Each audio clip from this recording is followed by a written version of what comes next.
İklim değişikliği aslında net bir tanımda gidecek olursak karşılaştırabildiğimiz zaman dilimleri içerisinde doğal olarak oluşan iklim değişikliğine ek olarak insan kaynaklı iklimde oluşan değişiklik diye tanımlıyor bunu UNFCCC, yani iklim değişikliği çerçeve anlaşmasının sekreteriyesi ve anlaşmanın kendisi. İklim değişikliği hep bir çevre sorunu olarak algılansa da aslında kalkınma önündeki ciddi engellerden birisi olarak tanımlanmalı. Çünkü iklim değişikliğinin etkileri doğal kaynaklar üzerine oluyor. En çok dezavantajlı grupları etkiliyor, doğal afetleri tetikliyor. O yüzden de ülkeler buna bu açıdan bakmaya çalışıyorlar. 21. toplantı bu Paris'te olacak olan. Yani 1992'de bu anlaşma imzalandığından beri 20 kere ülkeler toplandılar. 20 kere hedefler kondu. Bu 21.deki beklenti öncekilere göre biraz daha farklı. 2015'e kadar konmuş hedefler vardı. Bir kısmına ulaşılabildi, bir kısmına ulaşılamadı. Şimdi daha net bir yol haritası istiyorlar. Bunun için bir müzakere teksti hazırlandı. Bunun üzerinde ülkeler görüşlerini bildirdiler ve nihai haline ulaşacak.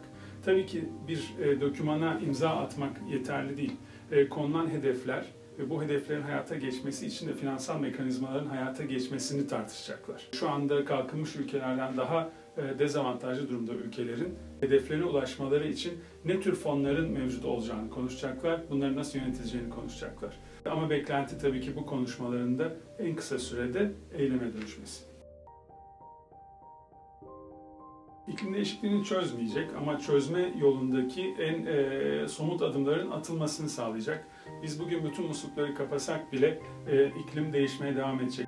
Halihazırda atmosfere salınmış olan bu sera gazlarından dolayı bu aslında uyumun önemini ortaya çıkartıyor. Bu konferansın sonucunda 2030'a kadarki ülkelerin koydukları hedeflere gitmelerini sağlayacak mekanizmaların hayata geçmesi olacak.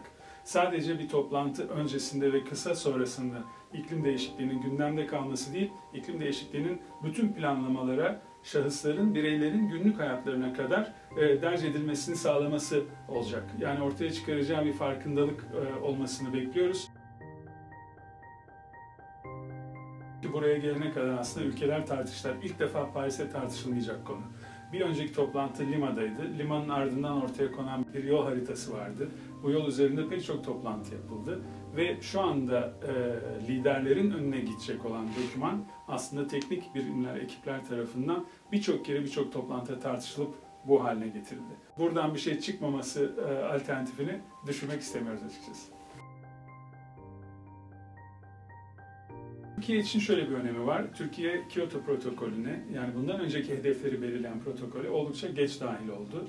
Her zaman bulunduğu konumun yanlış olduğu tezini savundu. İklim değişikliği ile ilgili adımları atmada bu aslında küçük bir engel teşkil etti. Çünkü anlaşmayı daha çok tartıştık biz Türkiye'de. Türkiye şu anda bir hedefler dokümanını sekreteriyeye sundu. Türkiye'nin koyduğu hedefler var 2030'a kadar.